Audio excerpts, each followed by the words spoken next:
बुर्ज कौस।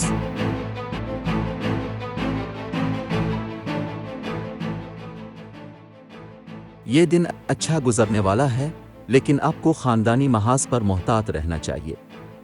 जायदाद का तनाज़ा खानदानी मामला दिन की खुशियों को बर्बाद कर सकता है, इसलिए इसमें पड़ने से गुरेज करें।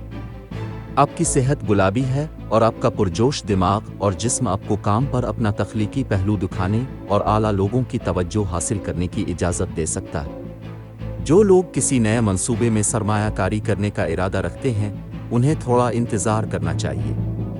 आपको अपने नए प्रोजेक्ट या कारोबार में सरमायाकारी करने के लिए सरमायाकारों और शराकतदारों को तलाश करने की कोशिश करनी चाहिए। कोई कारोबारी या तफरीही सफ़र आज आपको थका दे सकता है। माली मामलात, मालियाती महाज पर यह एक आम दिन है। आप अपने नए प्रोजेक्ट में सरमायाकारी करने के लिए सरमायाकारों और शराकतदारों को तलाश करने की कोशिश कर सकते हैं। जायदाद का सौदा साजगार नहीं निकल सकता। घरेलू और ख़ानदानी मामलात, कुछ इज़्दिवाजी मसाइल जायदाद का मामला आपके ज़हनी सुकून को ख़राब कर सकता है। किसी का अचानक दौरा आपके मामूलात में खलल डाल सकता है और आपको परेशान कर सकता है। अपने आप को ठंडा रखने की कोशिश करें, मामलात जल्द ही हल हो सकते हैं। करियर, मुलाजमत और कारोबार, ये आपका पेशा वराना महाज पर चमकने का दिन है। आप अपनी सलाहियतों और तख्लीकी सलाहियतों से अपने गाहकों या बुजुर्गों को मुतासिर कर सकते हैं। कुछ लोगों के लिए प्रमोशन मुतवक्के है।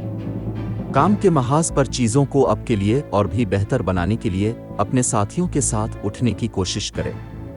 सेहत और तंदुरुस्ती, आपका तवाना दिमाग और जिस्म आपको काम पर इजाफी घंटे लगाने और चीज़ों को तेज़ करने के कुछ नए तरीके दरियाफ्त करने की इजाज़त दे सकता है।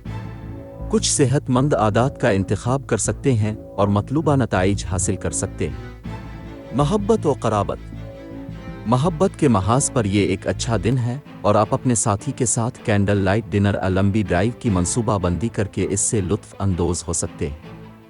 अपनी मुश्किलात और मसाइल के हल में आसानी पैदा करने के लिए सदका करें और हो सके तो भूखे लोगों को खाना अतिया करें। लकी नंबर 2, लकी रंग जामनी। आज के दिन दोस्ती और रिश्ता इज़्दिवाज के लिए मौजूद अफराद। बुर्ज कौस, बाकी तमाम बुर्ज के लोगों से एहतियात बरतें। आज के दिन मुलाजमत और कारोबार के लिए मौजूद अफराद। बुर्ज जद्दी, बाकी तमाम बुर्ज के लोगों से एहतियात बरतें।